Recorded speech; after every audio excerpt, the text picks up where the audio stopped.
할렐루야. 오늘도 예배의 자리로 나오신 여러분들을 환영하며 축복합니다. 저희 함께 기도하심으로 예배로 나아가겠습니다.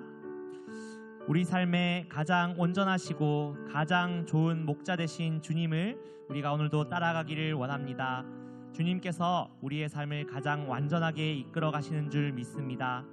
우리가 그것을 알지만 때로는 주님의 그 인도하심을 신뢰하지 못하며 불평하며 불만하며 살았던 것들을 주님 앞에 회개하며 나아갑니다.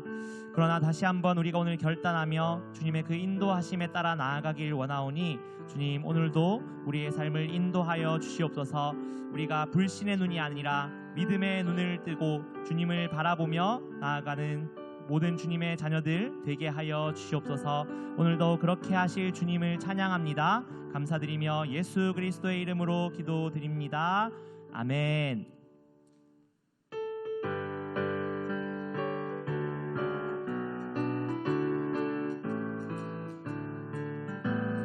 선한 목자 되신 우리 주 항상 인도하시고 푸른 풀밭 좋은 곳에서 우리 먹여주소서. 선한 목자 그새 주여 항상 인도하소서. 선한 목자 그새 주여 항상 인도하소서. 양의 문이 되신 예수여 우리 영접하시고 길을 잃은 양의 무리를 항상 인도하소서. 선한 목자 그새 주여 기도 들어주소서. 선한 목자 그새 주여 기도 들어주소서. 흠이 많고 약한 우리를 용납하여 주시고 주의 넓고 크신 은혜로 자유 얻게 하셨네. 선한 목자 그새 주여 지금 나아갑니다. 선한 목자 그새 주여 지금 나아갑니다. 일찍 주의 뜻을 따라서 살아가게 하시고 주의 크신 사랑 베푸사 따라가게 하소서. 선한 목자 그새 주여 항상 인도하소서. 선한 목자 그새 주여 항상 인도하소서. 선한 목자 그새 주여 항상 인도하소서. 선한 목자 그새 주여 항상 인도하소서.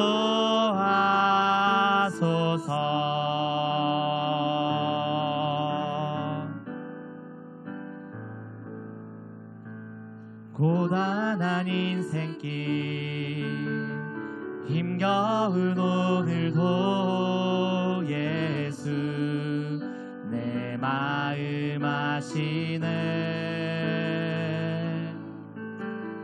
지나간 아픔도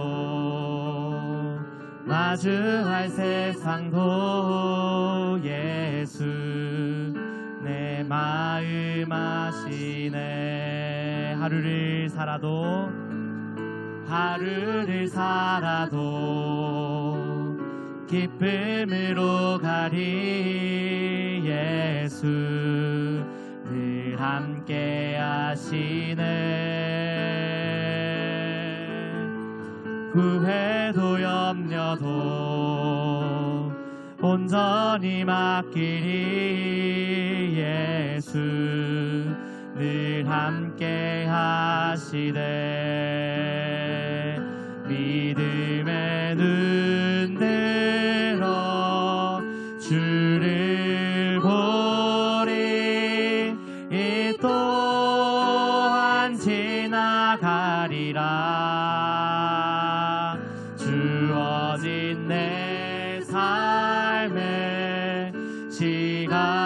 속에 주의 뜻 알게 하소서. 고단한 인생길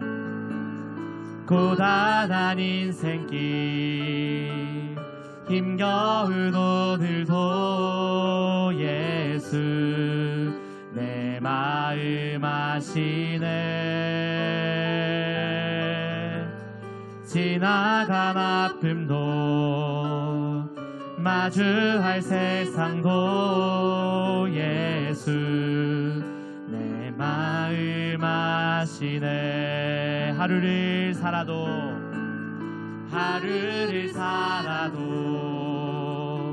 기쁨으로 가리 예수 늘 함께 하시네. 후회도 염려도 온전히 맡기리 예수 늘 함께 하시네. 믿음의 눈 들어 주를 보리. 이 또한 지나가리라. 주어진 내 삶의 시간 속에 주의 뜻 알게 하. 믿음의 눈 들어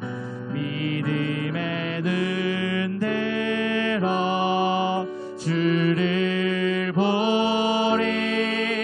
이 또한 지나가리라. 주어진 내 삶의 시간 속에 주의 뜻 알게 하소서.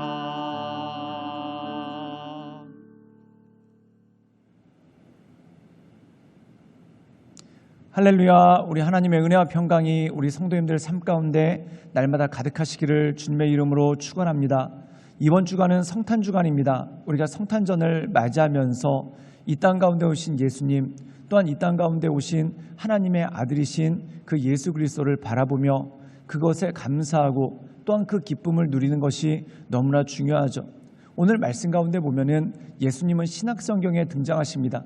그런데 이미 구약 성경에서 예수님에 대한 예언이 있었고, 또한 예수님께서 구세주로서 또한 우리를 구원하시기 위해 이 땅 가운데 오실 것을 말씀하고 있는 것을 보게 됩니다. 그 대표적인 것이 바로 이사야의 말씀이죠. 하나님께서 우리에게 한 아기를 주셨다. 그리고 그는 구원자다. 그리고 그가 우리를 온전케 하실 것이다 라는 예언의 말씀이 이 말씀 가운데 있는 것을 보게 됩니다. 그리고 하나님의 말씀은 1.1획도 틀린 것이 없어서 결국 이 모든 것이 이루어지고 하나님의 역사가 우리 삶 가운데 이루어지는 것이죠.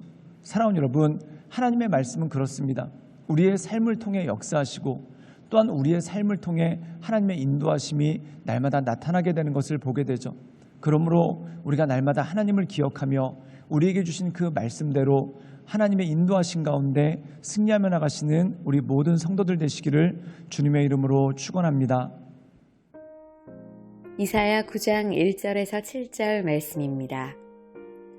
전에 고통받던 자들에게는 흑암이 없으리로다. 옛적에는 여호와께서 스불론 땅과 납달리 땅이 멸시를 당하게 하셨더니 후에는 해변길과 요단 저쪽 이방의 갈릴리를 영화롭게 하셨느니라. 흑암에 행하던 백성이 큰 빛을 보고 사망의 그늘진 땅에 거주하던 자에게 빛이 비치도다. 주께서 이 나라를 창성하게 하시며 그 즐거움을 더하게 하셨으므로 추수하는 즐거움과 탈취물을 나눌 때의 즐거움같이 그들이 주 앞에서 즐거워하오니 이는 그들이 무겁게 맨 멍에와 그들의 어깨의 채찍과 그 압제자의 막대기를 주께서 꺾으시되 미디안의 날과 같이 하셨음이니이다. 어지러이 싸우는 군인들의 신과 피 묻은 겉옷이 불에 섭같이 살라지리니 이는 한 아기가 우리에게 낳고 한 아들을 우리에게 주신 바 되었는데 그의 어깨에는 정사를 메었고 그의 이름은 기묘자라 무사라 전능하신 하나님이라 영존하시는 아버지라 평강의 왕이라 할 것임이라. 그 정사와 평강의 더함이 무궁하며 또 다윗의 왕좌와 그의 나라에 군림하여 그 나라를 굳게 세우고 지금 이후로 영원히 정의와 공의로 그것을 보존하실 것이라. 만군의 여호와의 열심히 이를 이루시리라. 오늘 말씀 가운데 보면은 하나님께서 우리에게 구원의 빛을 발하신다라고 말씀하고 있습니다. 우리가 사사기에 보면은 이스라엘 민족이 어려움에 빠졌을 때마다 주님께서 사사들을 보내주시고 그 사사들이 적들을 무찌르고 또한 이스라엘 백성에게 어지러워지고 혼란해진 것을 바로잡는 그러한 모습이 있었던 것을 보게 됩니다. 그런데 어떻게 보면은 그것은 일시적이고 또한 시간이 지나면 다시 혼란에 빠지는 그러한 반복들이 일어나게 되는 것을 보게 되죠. 그런데 오늘 말씀 가운데 보면은 영원하신 구원자 또한 영원하신 평강의 왕으로서 하나님의 아들 예수 그리스도가 이 땅 가운데 오시는 것을 우리에게 말씀하고 있는 것입니다. 우리 함께 이사야 9장 2절의 말씀을 읽도록 하겠습니다. 제가 읽겠습니다. 흑암에 행하던 백성이 큰 빛을 보고 사망의 그늘진 땅에 거주하던 자에게 빛이 비치도다. 오늘 말씀 가운데 보면은 하나님의 은혜에 대해서 말씀을 하고 있습니다. 하나님께서 우리를 구원하시기 위해서 이 구약 성경에 보면은 사사들 그리고 다윗과 같은 왕과 지도자들을 보내셨습니다. 그러나 그것은 일시적인 것이고 또한 하나의 예표라는 것이죠. 그럼 그 예표가 뭐냐면 바로 영원하신 하나님께서 우리에게 그 아들 예수 그리스도를 보내주신다는 것입니다. 그리고 그 예수 그리스도를 보내주신 것이 무엇을 의미하냐면 흑암에 있던 자들에게 빛을 비추시고 또한 어둠에 있는 자들을 그 빛으로 인도하시는 하나님의 역사가 있다라고 말씀합니다. 이것이 바로 예수 그리스도가 이 땅 가운데 오신 사건이라는 것이죠. 우리 함께 이사야 9장 6절의 말씀을 읽도록 하겠습니다. 제가 읽겠습니다. 이는 한 아기가 우리에게 낳고 한 아들 우리에게 주신 바 되었는데 그의 어깨에는 정사를 메었고 그의 이름은 기묘자라 모사라 전능하신 하나님이라 영존하신 아버지라 평강의 왕이라 할 것임이라. 오늘 말씀 가운데 보면은 그렇다면 우리에게 주시는 구세주 예수 그리스도는 어떤 분이신가? 첫 번째 이사야 9장 6절에 보면은 한 아기가 우리에게 낳았다. 즉 아기의 모습으로 이 땅 가운데 오실 예수 그리스도에 대해서 증거하고 있다는 것입니다. 우리가 마태복음과 누가복음에 보면은 마리아를 통해서 예수님이 이 땅 가운데 오시고 또한 예수님께서 이 땅 가운데 아기의 모습으로 오시는 그 모습이 그 가운데 있는 것이죠. 그렇다면 왜 예수님께서 이 땅 가운데 아기의 모습으로 오셨겠습니까? 바로 우리와 같이 되셨고 또한 우리와 함께 하심으로 우리를 구원하시고자 하는 그 하나님의 뜻을 나타내는 것이 바로 아기로서 이 땅 가운데 오신 예수 그리스도를 나타낸다는 것입니다. 그런데 아기로서 태어나셨는데 우리처럼 무능한가? 그렇지 않다라는 겁니다. 우리처럼 죄가 있는가? 그렇지 않다라는 것입니다. 오늘 말씀 가운데 보면은 그의 어깨에는 정사를 메었다. 이 정사는 무엇입니까? 왕이 통치하는 능력, 즉 다시 말해서 이 세상을 다스리는 능력이 그에게 있다라고 말씀하고 있죠. 또한 그 이름은 기묘라 모사라라고 말씀하고 있습니다. 기묘자라 모사라라는 뜻은 뭐냐면 기묘라는 것은 놀랍다는 뜻입니다. 또한 모사라는 뜻은 삼단가라는 뜻이죠. 즉 놀라우신 상단가이시다라는 뜻이 그 가운데 있습니다. 즉 하나님께서 우리와 함께 하시고 또한 마치 상담하는 사람들과 같이 우리의 처지를 이해하시고 우리를 인도해 주신다는 것이죠. 히브리서에 보면은 예수님에 대해서 이렇게 말씀하고 있습니다. 우리에게 오신 구원자 이 대제사장 예수님은 우리의 모든 연약함을 체휼하지 못하시는 분이 아니시다. 즉 우리의 모든 마음과 생각을 감찰하시고 우리와 동정, 즉 불쌍히 여긴다는 뜻뿐만 아니라 그 안에 있는 마음이 같은 마음을 품는다는 것입니다. 즉 우리가 괴로울 때 우리의 괴로운 마음을 이해하시고 또한 우리가 슬플 때 우리의 슬픈 마음을 위로해 주셔서 그것에 맞게끔 우리에게 힘을 주시고 또한 우리에게 새 능력을 주시는 분이 바로 예수님이라는 것이죠. 그런데 이분이 어떤 분인가? 전능하신 하나님이라 영존하신 아버지라 그리고 평강의 왕이라 라고 언급하고 있습니다. 이 의미는 무엇입니까? 아기의 모습으로 오셨지만 이분은 전능하신 하나님이시고 또한 전능하신 하나님으로 하늘에서 군림하실 뿐만 아니라 우리에게 가까이 오셔서 그리고 우리 마음 가운데 오셔서 우리의 마음의 모든 것들을 감찰하시고 인도하시는 그 은혜가 그 가운데 있는 것이죠. 그러므로 사랑하는 여러분, 우리가 이 세상 살아가는 동안 전능하신 하나님, 우리를 이끌어 주신 하나님, 우리를 붙잡아 주시는 그 하나님을 바라보며 하나님의 이끄신 가운데 날마다 승리하며 나가시는, 또한 그 은혜에 날마다 감사하며 나가시는 우리 모든 성도들 되시기를 주님의 이름으로 축원합니다. 함께 기도하시겠습니다. 사랑이 많으신 주님, 우리가 날마다 주님을 높이며 주님을 의지하며 주님을 바라보며 하나님의 이끄신 가운데 나가길 원합니다. 주여, 우리 삶 가운데 오셔서 우리의 삶을 새롭게 하시고 우리 삶 가운데 하나님의 은혜와 권능을 더해 주시고 또한 우리 삶 가운데 날마다 새 힘과 새 능력을 더하시는 그 주님만을 바라보며 하나님의 이끄신 가운데 나가길 원하오니 주여, 우리 가운데 역사하여 주시고 날마다 새 힘과 새 능력을 더하여 주시옵소서. 주님께 모든 것 의탁드리오며 살아서 역사하시는 주 예수 그리스도의 이름으로 감사하며 기도드리옵나이다. 아멘.